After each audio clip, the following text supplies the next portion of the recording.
जय हिंद साथियों, स्वागत है आप सभी का हमारे YouTube channel study with NV sir में। बोर्ड एग्जाम में एक कवि और एक लेखक का जीवन परिचय 5-5 नंबर में पूछा जाता है। हम लोग आज देखेंगे महादेवी वर्मा का जीवन परिचय, जो कि एक कवि होने के साथ साथ क्या है, एक लेखिका भी थी। चूंकि इनका जीवन परिचय जो है बार बार पेपर में पूछा जाता है, तो हमको जीवन परिचय याद होने से ज्यादा जरूरी है कि उसको लिखना किस तरह से है ये जानना।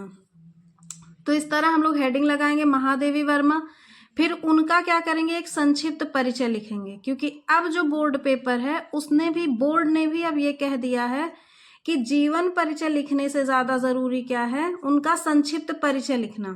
तो इसलिए संक्षिप्त परिचय लिखना ज्यादा जरूरी हो जाता है, क्योंकि एग्जामिनर संक्षिप्त परिचय लिख के ही देख के ही समझ जाता है कि बच्चे को आ रहा है। तो चलिए शुरू करते हैं। महादेवी वर्मा का जन्म कब हुआ था? 1907 ईस्वी में हुआ था। इनका जन्म स्थान लिखना इसी तरह से क्रम, अब ऐसा नहीं है कि जन्म के बाद में सीधे हम मृत्यु लिख देंगे, ठीक है। तो महादेवी वर्मा का जन्म 1907 ईस्वी में हुआ था, और जो जन्म स्थान था इनका वो कहाँ पे था? फर्रुखाबाद में। और फर्रुखाबाद कहाँ पे पड़ता? उत्तर प्रदेश में। इनके पिता कौन थे? श्री गोविंद सहाय थे। माता का नाम क्या था? हेमरानी था।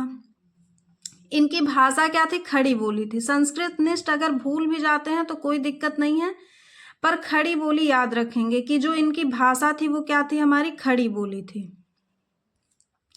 प्रमुख रचनाएं कुछ यहाँ भी लिख देंगे, तो लास्ट में तो हमको लिखना ही है, लेकिन यहाँ भी लिखे रहेंगे तो एग्जामिनर समझेगा कि हाँ, और इनको रचनाएं इनकी रचनाएं क्या है, बच्चे को तैयार है।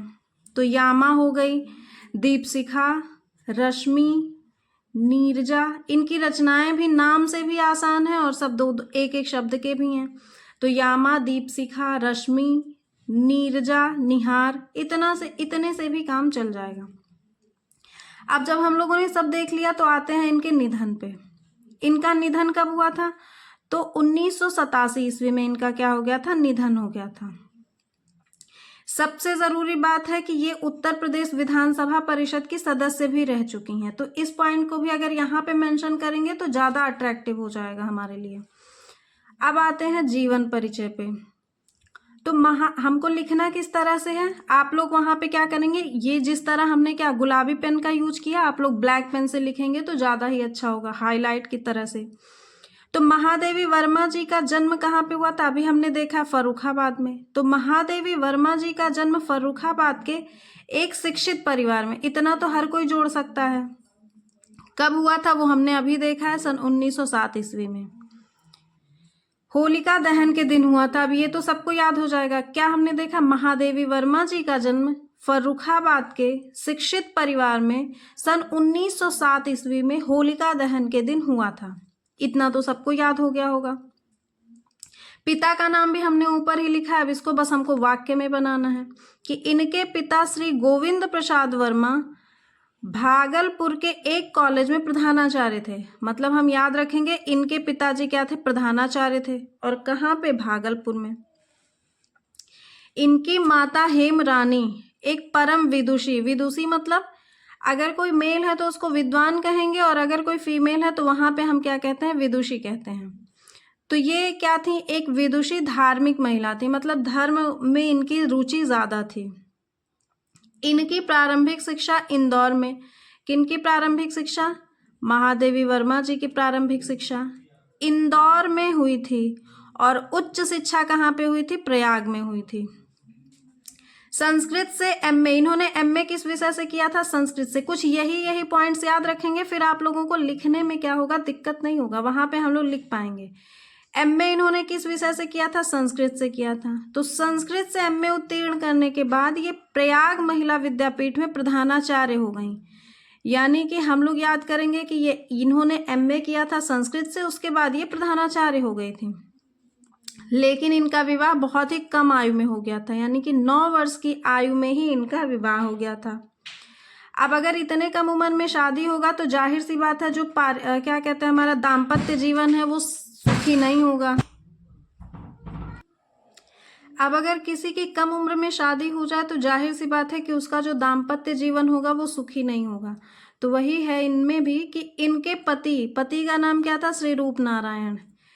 रूप नारायण सिंह एक डॉक्टर थे, परंतु इनका दाम्पत्य जीवन सफल नहीं था। अब सफल क्यों नहीं था भाई? 9 वर्ष की आयु में अगर किसी का विवाह हो जाए तो सफल होने की गारंटी थोड़ी ना रहेगी। विवाह के बाद, अब विवाह के बाद में क्या होता है?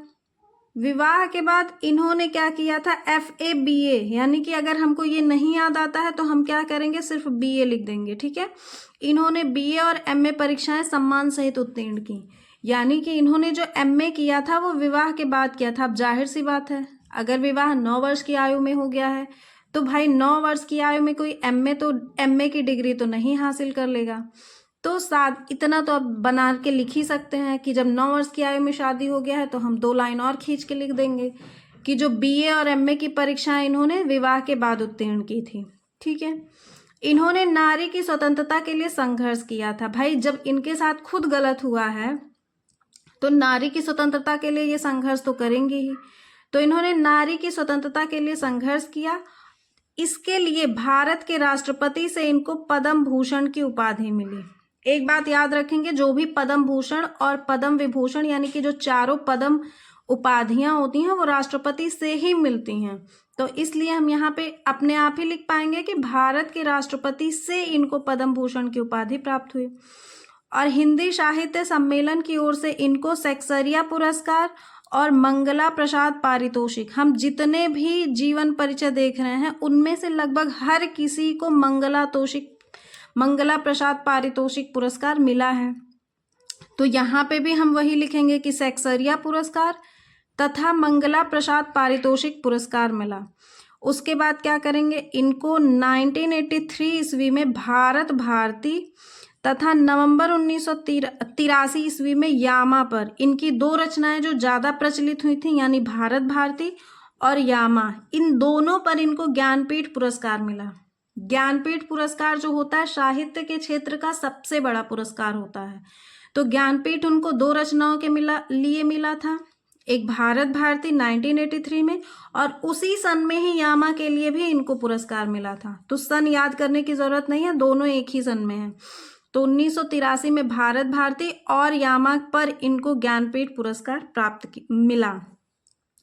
अब जब हो गया ये सब तो अब हम आते हैं निधन पे कि 11 सितंबर 1987 को इस महान लेखिका भी लिख सकते हैं और कवित्री भी लिख सकते हैं, उनका क्या हो गया था? निधन हो गया, ठीक है।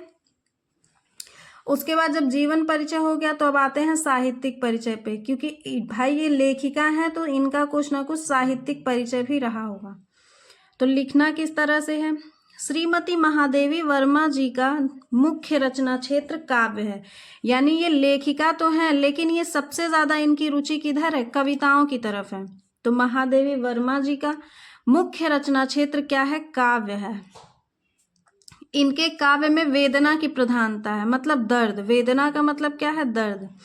इनके काव्य में वेदना की प्रधानता है।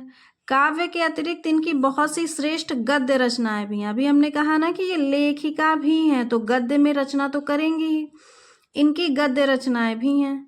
इन्होंने कुछ पत्रिकाओं का भी संपादन किया था। तो चांद पत्रिका का संपादन करके इन्होंने नारी को अपनी स्वतंत्रता और अधिकारों के प्रति सजग किया है, यानी इनका जो सर्वाधिक रुझान था वो नारी पर हो रहे अत्याचारों के विरुद्ध ये क्या करती थी? काम करती थी।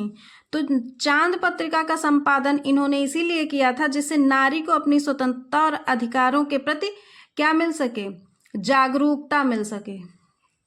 अब आते हैं इनकी कृतियां पे। इनकी जो मुख्य रचनाएं थी वो कौन सी हैं? तो निहार हो गया। निहार इनका पहला काव्य संग्रह था, यानी कि इन्होंने सबसे पहली बार जो काव्य लिखा था वो निहार था। फिर रश्मि आता है, नीरजा, सांध्य गीत, दीपशिखा और यामा पे अभी हमने बताया 1983 में इनको क्या मिला था? ज्ञानपीठ पुरस्कार मिला था। यहाँ पे हम भारत भारती भी लिख देंगे क्योंकि ऊपर हमने क्या लिखा है? भारत भारती लिखा है।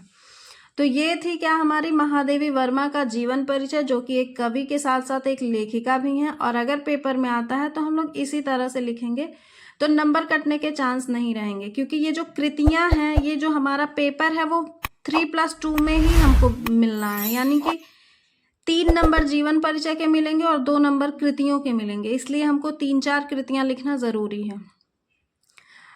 Thank you.